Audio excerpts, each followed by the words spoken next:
સુરતના D villa ખાતે LP Savani academy દ્વારા એક ભવ્ય અને પ્રેરણાદાયક કાર્યક્રમનું આયોજન કરવામાં આવ્યું હતું. પારુલ યુનિવર્સિટી અને એલપી સવાણી ગ્રુપ ઓફ સ્કૂલ્સના સહકારથી આ કાર્યક્રમમાં પ્રખ્યાત અભિનેતા અને પ્રેરણાદાયક વક્તા શ્રી આશિષ વિદ્યાર્થીએ અદ્વિતીય પ્રેરણાત્મક સત્ર આપ્યું.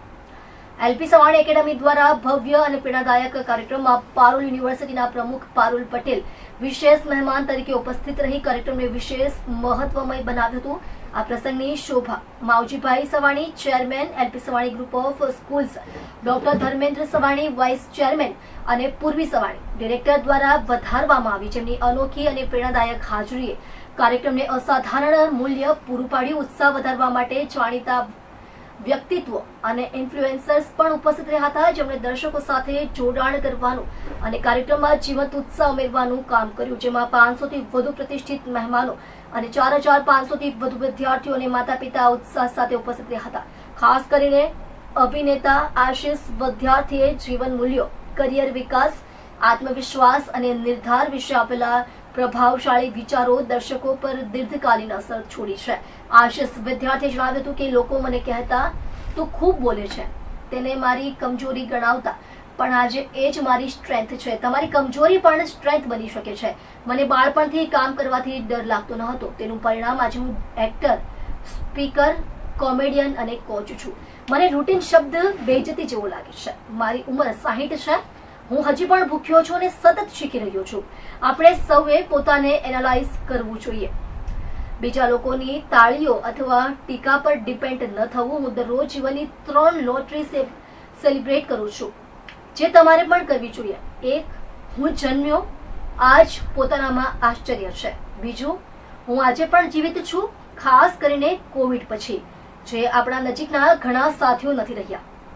અને ત્રીજું, આ ક્ષણે મને મારા ભવિષ્યને બદલવાનો મોકો મળ્યો છે અને કંઈક કરવાની ટ્રાય કરો. જીવનમાં સૌથી મોટી બાબત શીખવાની ભૂખ છે, એટલે કે જીવનભર પોતાને વિદ્યાર્થી માનવો જોઈએ. જ્યાં સુધી શ્વાસ છે, સતત શીખતા રહેવું. આ મારી કહાની જમુના પારથી 350 થી વધુ ફિલ્મ સુધીની છે. હું દિલ્હીના લક્ષ્મીનગર વિસ્તારનો છું. તે સમયે લોકો આ વિસ્તારને ઓછો સમજતા અને એને જમુના પાર કહીને સંબોધતા હતા.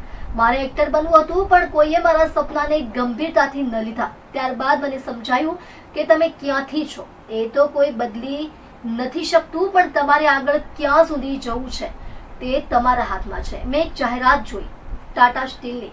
તેમાં કહ્યું હતું કે અમે પણ સ્ટીલ વેચીએ છીએ. મને આ એડમાંથી ઇન્સ્પિરેશન મળ્યું કે માણસ કોઈ એક રોલમાં બંધાયેલો નથી. આ અવસરે LP Savani academy doctor Motoshi Sharma Ashish Vidyarthi आभार व्यक्त किया था. अमेजिंग रहा. मैं सूरत कई बार आया हूँ और अभी तो मौसम भी बहुत बढ़िया है और मैं सारा दिन घूमा और उसके बाद इस इवेंट पर आया. इतना बढ़िया आयोजन लगा मुझे and lovely to experience the you know the क्या कहते हैं, एक बिलीफ के साथ जिसमें सब बच्चे बैठे हुए थे, उनके माँ बाप बैठे हुए थे. I could sense the energy that they have. It was a lovely gathering. करीबन 5000 बच्चे आज और पेरेंट्स यहाँ पर थे. क्या आपने उनको मोटिवेट किया? वो तो आपने सुना है, आपके पास उसके एक्सर्प्ट्स हैं, बट जो मैं सुन रहा हूँ कि लोगों को बहुत अच्छा लगा. I am very happy that we could make a difference to them. बच्चों को 10th और 12th की एग्जाम आ रही है, क्या उन्हें ध्यान रखना चाहिए?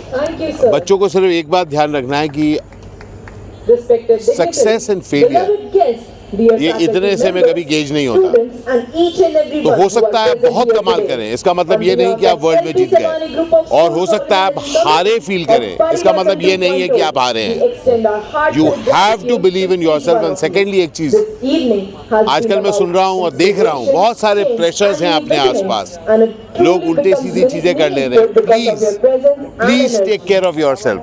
अगर आपको कभी भी लगे कि आप हारे हुए महसूस कर रहे हैं, reach out to your parents, reach out to your teachers, reach out to your friends. मैं यकीन दिलाता हूँ हार के आगे जीत है. Please take care of yourself. जो बच्चे डर के सुसाइड कर रहे हैं, उनको क्या मैसेज देना है? कि आपको अपना ख्याल रखना है. और दूसरी बात है बहुत इंपॉर्टेंट, अपनी संगत अच्छी रखिए. ऐसे लोगों के साथ रहिए जो आपको और बड़ा करने को इनवाइट कर रहे हैं, रादर देन बुरी आदत करने में. याद रखिए, जो बुरी आदतें होंगी ना, वो आपको सिर्फ खींचेंगी, आपको आगे नहीं बढ़ने देंगी. Please take care of yourself. Thank you. નમસ્કાર, મારું નામ ધર્મેન્દ્ર સવાની છે, vice chairman LP Savani group of schools.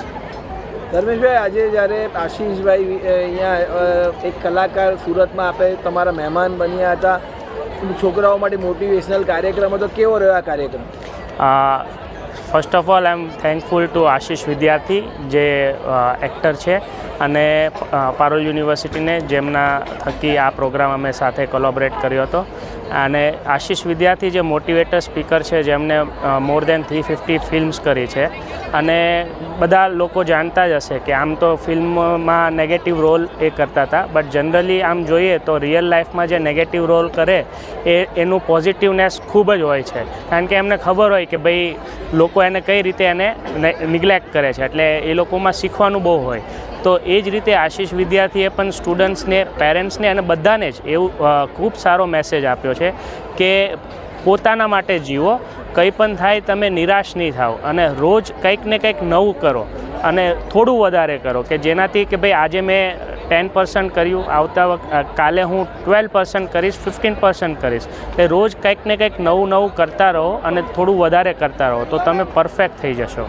Sir, આ કાર્યક્રમ કરવાનો આપને વિચાર કેવી રીતે આવ્યો, ને આજે જ્યારે 5000 પેરેન્ટ્સ અને વિદ્યાર્થીઓ તમારી સાથે હતા, કેવું રહ્યું, કેવું લાગે છે તમને? આ વિચાર એટલે આવ્યો કે દર વર્ષે જે બોર્ડની એક્ઝામ્સ નજીક આવતી હોય છે, 10th અને 12thની, તો આ વખતે મેં કીધું કે ભાઈ મોટિવેશન સેશન્સ તો બધા છોકરાઓ સાંભળતા જ હોય છે, પણ એને ઇન્ટરેસ્ટ જે લાવવો હતો કે ભાઈ કોઈ હું બોલું કે કોઈ બીજો એવો વ્યક્તિ બોલે કે જે છોકરાઓ કદાચ જાણતા નહીં હોય, તો એને બોલવામાં એ લોકોને ઇન્ટરેસ્ટ ના હોય, એટલે અમે એવું વિચાર્યું એક વખત કે ભાઈ કોઈ એવી પર્સનાલિટીને લાવીએ કે જેને લોકો સાંભળતા હશે, જેને જાણતા હશે, તો લોકો આવશે. બિકોઝ જેને લાવવા ને પછી એ લોકોને તો ગમે એ સાંભળશે તો એને સારું લાગશે. તો એવી રીતે આશીષ વિદ્યાર્થીને આપણે ટ્રાય કરી અને એમને એપ્રોચ કર્યો, તો આપણને સફળતા મળી. અને આજે તમે જોઈ શકો કે 5000 કરતાં પણ વધારે પેરેન્ટ્સ અને સ્ટુડન્ટ્સ અમારી 6 branch LP Savani group of સ્કૂલ્સમાંથી બધા આવ્યા હતા, અને ખૂબ સારો પ્રોગ્રામ રહ્યો. એલપી સવાણી હંમેશા નવું કરવા માટે જાણીતું છે, ભવિષ્યમાં હજુ બીજું શું નવું કરવા માંગો છો? જેમ આશીષ વિદ્યાર્થીએ કીધું કે આપણે કંઈક ને કંઈક નવું કરવું જ જોઈએ, જેમ એ 60 પર પહોંચી ગયા છે, તો બી અત્યારે કંઈક ને કંઈક એ થાકતા નથી અને કંઈ મૂકતા નથી. આપણે હવે નવું એવું છે કે ભાઈ ફ્યુચરમાં કંઈક સારી બ્રાન્ચ લાવીએ, એનું પ્લાનિંગ ચાલુ છે, બટ હોપફુલી એ નિયર 2-3 યર્સમાં આપણે કંઈક સારી સ્કૂલ પણ કંઈક ન્યૂ ટેકનોલોજી બેઝડ લાવી શકીએ. આવનારા દિવસોમાં જ્યારે બોર્ડની પરીક્ષા આવી રહી છે, વિદ્યાર્થીઓને શું મેસેજ પાઠવો? વિદ્યાર્થીઓને તો એ જ મેસેજ પાઠવીશ કે હવે તમારો ટાઈમ ડાઉન શરૂ થઈ ગયો છે. જેમ આશીષ વિદ્યાર્થીએ કદાચ અહીંયા ઘણા લોકોએ નોટિસ કર્યું હશે કે 1 કલાક બોલવું હતું, તો એને ત્યાં પાછળ ક્લોક લગાવી દીધી હતી કે 59.59 મિનિટ્સ. એટલે જેમ જેમ મિનિટ્સ ઓછી થઈ, એકદમ પરફેક્ટ ટાઈમના કે ભાઈ 1 કલાક બોલવાનું છે એટલે ટાઈમ ઓવર. તો અત્યારે વિદ્યાર્થીને એ હું મેસેજ આપીશ કે તમારા ક્લોકને શેડ્યુલ કરી દો કે બોર્ડની એક્ઝામને કેટલો ટાઈમ બાકી છે, અને એ જ રીતે હવે તમે રિવિઝન ચાલુ કરી દો કે જે બાકી છે એ આ દિવસે મારે આટલું કરવું છે, આવતાકાલે મારે આટલું કરવું છે, 1 વીકમાં મારે આ પતાવવું છે, ને એ રીતે તો જ તમારું રિવિઝન અને પરફેક્શન થશે. Thank you.